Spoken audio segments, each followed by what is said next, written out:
The year was 1918, when a friendship developed into diplomacy in the trenches of World War I Europe.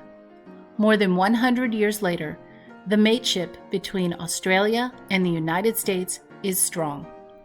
This video briefly documents the Embassy of Australia, located at 1601 Massachusetts Avenue, Northwest, Washington, D.C.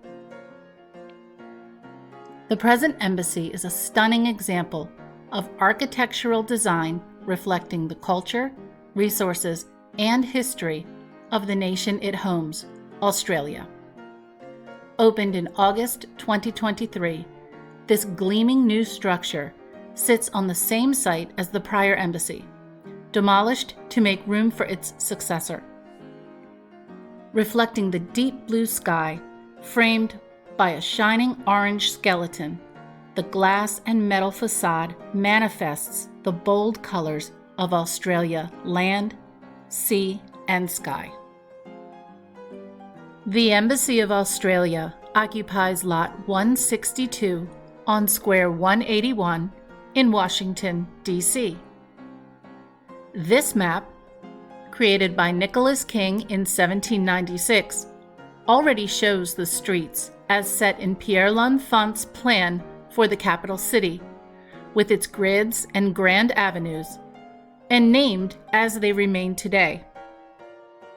Square 181, shown here as Square 281, but later corrected in pencil on this map, is bounded by the convergence of Rhode Island and Massachusetts avenues to the south, 16th Street Northwest to the east, P Street Northwest to the north, and 17th Street Northwest to the west.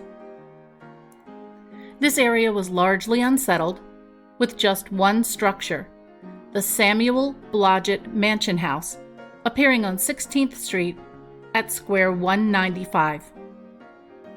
One can see the squares clearly and correctly numbered in this map of 1860. In 1881, Secretary of the Treasury William Windom purchased land in the southeasternmost corner of Square 181 and began construction of the first building on this site. The three-story brick dwelling that arose is considered today, and perhaps then as well, as less than attractive. As such, successive owners would frequently make alterations and add features, perhaps to attempt to cure the lack of aesthetic appeal. In its detailed chronicle, Massachusetts Avenue Architecture, the Washington Commission of Fine Arts states, "The characteristic severity was without specific generic origin, though the occasional ornament often had mixed antecedents." In other words, this was a stark, bland structure with a hodgepodge of mismatched decorative, in quotes, elements.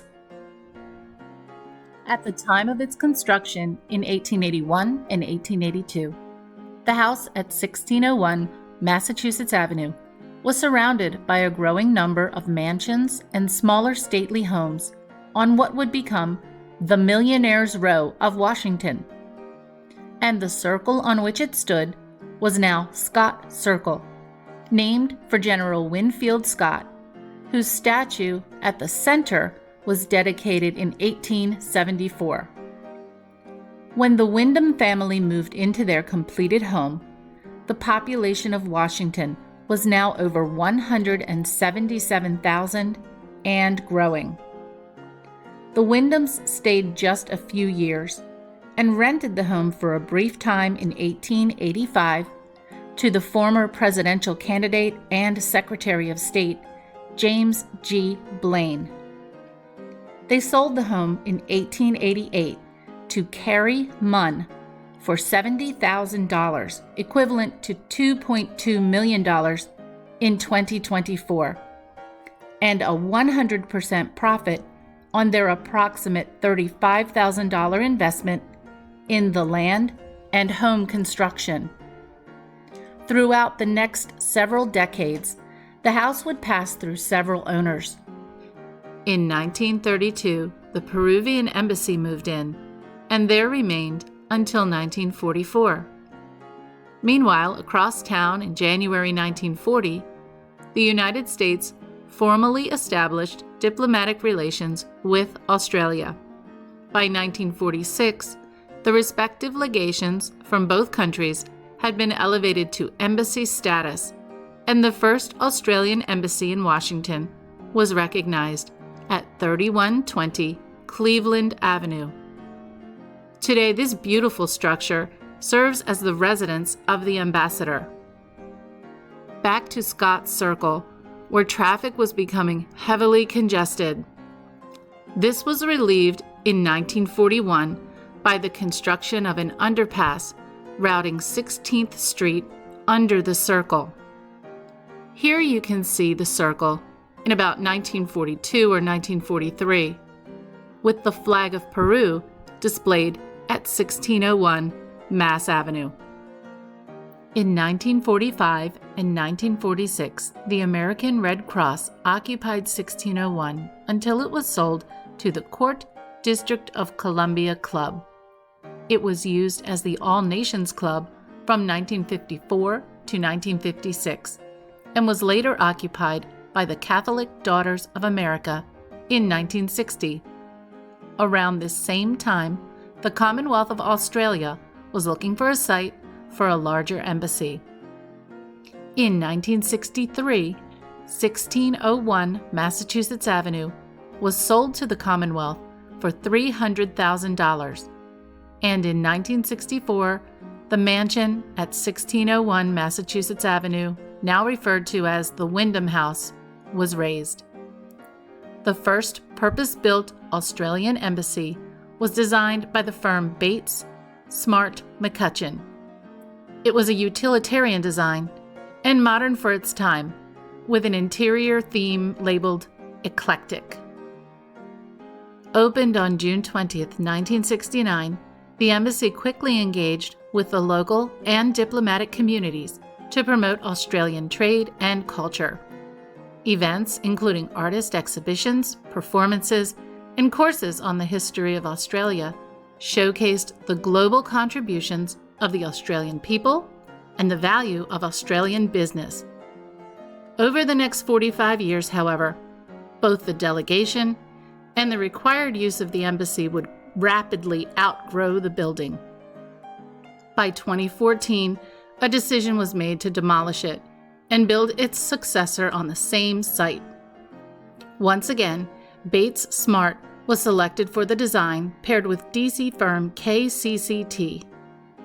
Their proposal skillfully balanced authentic Australian character, respect for the local historic district, sustainability, innovation, and utility. Behind the beautiful facade are inspirational works of art, bejeweling an energetic design. Around the exterior are eye-catching sculptures and gardens. If you have the opportunity to visit Washington, plan a walk down Massachusetts Avenue to see hundreds of historic buildings and new creative masterpieces. The Embassy of Australia is a magnificent and valuable addition to the collection of architectural landmarks that grace our nation's capital. Thank you for viewing my video. For ideas and instruction on research methodologies for historians and family researchers, check out my other channel, Primary Sources. You will find full citations for all references and images used in this video in the description.